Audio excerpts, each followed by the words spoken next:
for his briefing. I shall now make a statement in my capacity as the President of the Republic of Sierra Leone.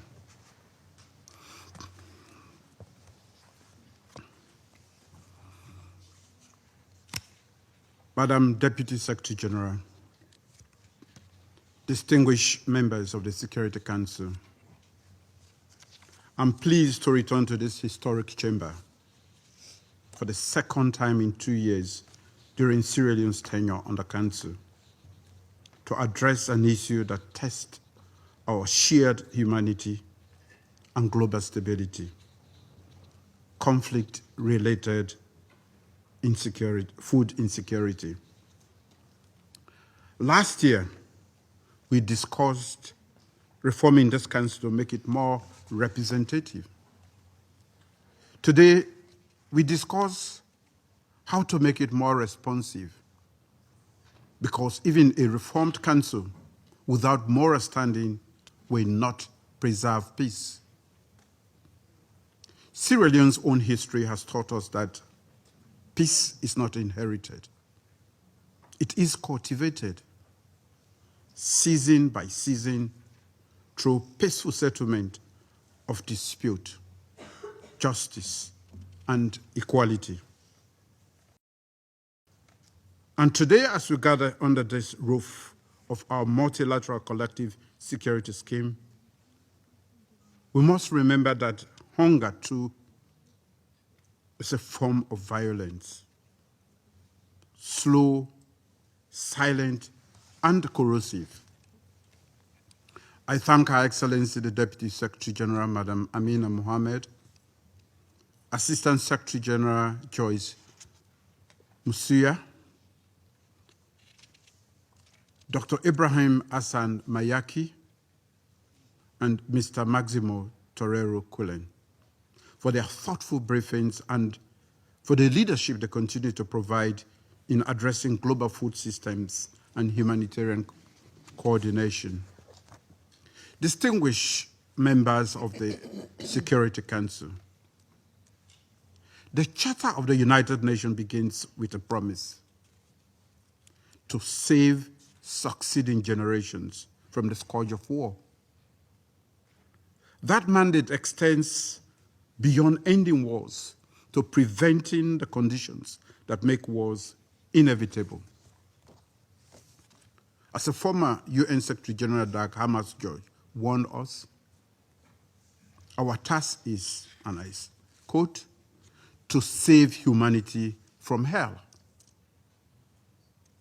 In our century, that hell is not only found in the battlefields, it is found in the empty bowl, the barren field, and the malnourished child. Conflict situations around the world and the images that fill our screens and newspapers must convict us out of global complicity. Emaciated infants clinging to life, mothers whose bodies can no longer produce milk, fathers unable to provide a single meal for their families, and children who brave siege and bombardment in search of food, only to lose their lives to unexploded ordnance, are not distant tragedies. They are moral failures of our collective humanity. From Gaza to Sahel, from Sudan to Ukraine, and in parts of Haiti, hunger has been weaponized. A silent siege that kills long after the guns fall silent. It corrodes social cohesion, fuels displacement, and when combined with exclusion and despair, can ignite instability. In Africa, the world's youngest region, where over 60% of the population is under 25, rising expectations without opportunity or nourishment can quickly turn hope into unrest. This is why Sierra Leone has called for this debate, to affirm that food security is peace security, not a secondary humanitarian issue. Distinguished members of the Security Council, I wish to highlight 3 main points. My first point: starvation is not collateral damage. It is a crime. International law prohibits the starvation of civilians as a method of warfare. Resolution 2417 condemns its use. Resolution 2573 demands the protection of agricultural land, water, and energy infrastructure indispensable to civilian survival. The Geneva Convention and the Rome Statute classify deliberate starvation as a war crime. The framework exists. What is lacking is compliance and enforcement. This Council must ensure unimpeded humanitarian access, predictable deconfliction mechanisms, and the removal of blockades and bureaucratic impediments that turn hunger into a weapon. Early warning systems must track conflict disruption, production, storage, market, and transport so that early warning leads to early action. The Black Sea Grain Initiative demonstrated that dialogue, even amid conflict, can sustain vital supply lines. Above all, there must be accountability. When civilians are deliberately starved, perpetrators, state or non-state, must face consequences. No ambition can justify starving a child or destroying a harvest. The law forbids it. Our conscience forbids it too. Excellencies, ladies and gentlemen, my second point is that food insecurity must be viewed through the lens of a driver of conflict, as well as a peace-building imperative. Conflict destroys food systems. Fates are mined or burned, livestock stolen or lost, roads and ports are blocked, markets are shuttered, prices spike beyond reach, while hunger deepens grievance and fuels renewed violence. This cruel cycle is evident in Sudan, the Sahel, Eastern DRC, Gaza, Yemen, and Haiti, where food insecurity has reached catastrophic levels. There can be no sustainable peace on an empty stomach. Food insecurity must therefore be integral to peace building, not an afterthought. Peace agreements must protect food systems and guarantee humanitarian access.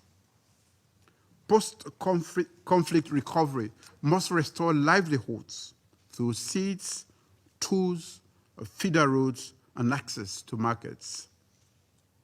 Women and youth must be central to this transformation as producers, traders, and innovators, because when families can plant, harvest, and sell in peace, reconciliation becomes real and durable.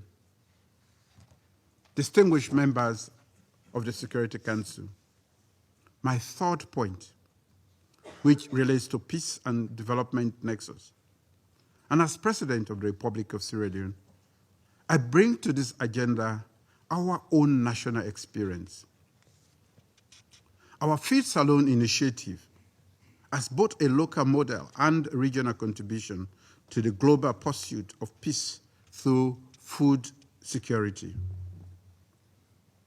Sierra Leone's experience teaches that Peace must be fed, literally and figuratively, every season.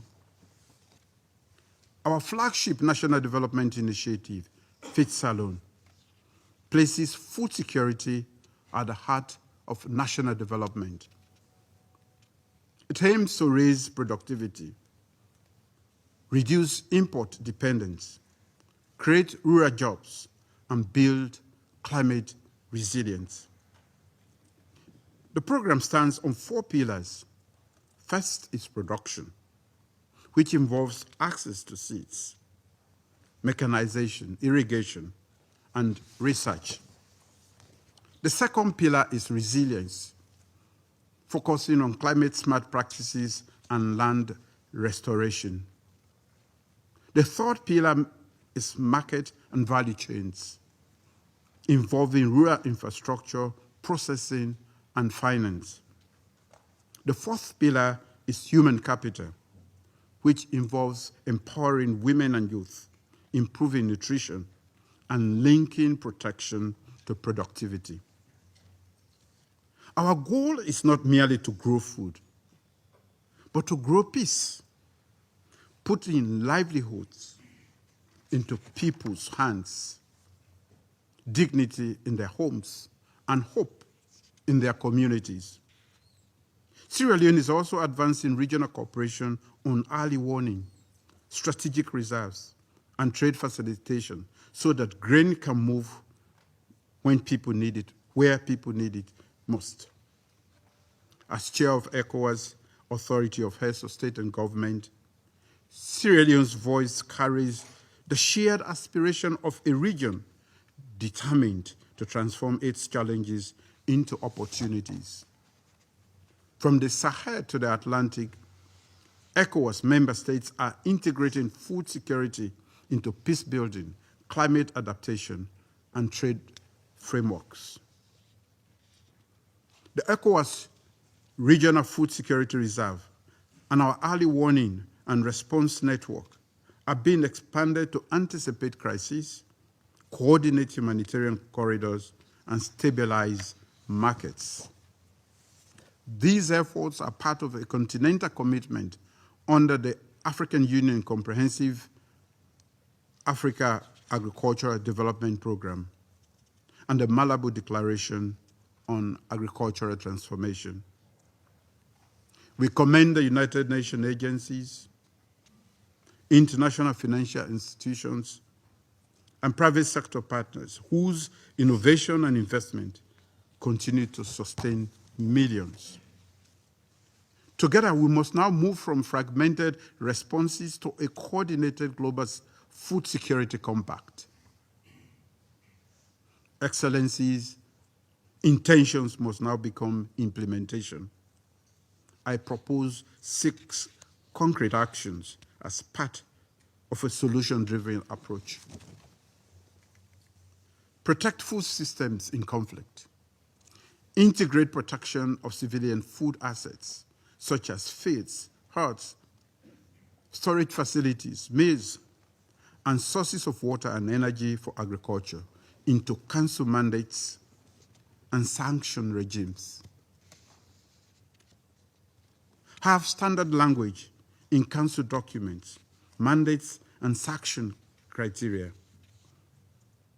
The council must also ensure the implementation and compliance with its resolution, including 2417. Institutionalize early warning. This requires regular, integrated UN reporting on the impact of conflict on food systems and humanitarian access, enabling the Council to act before famine occurs. 3, safeguard access and deconfliction mechanisms.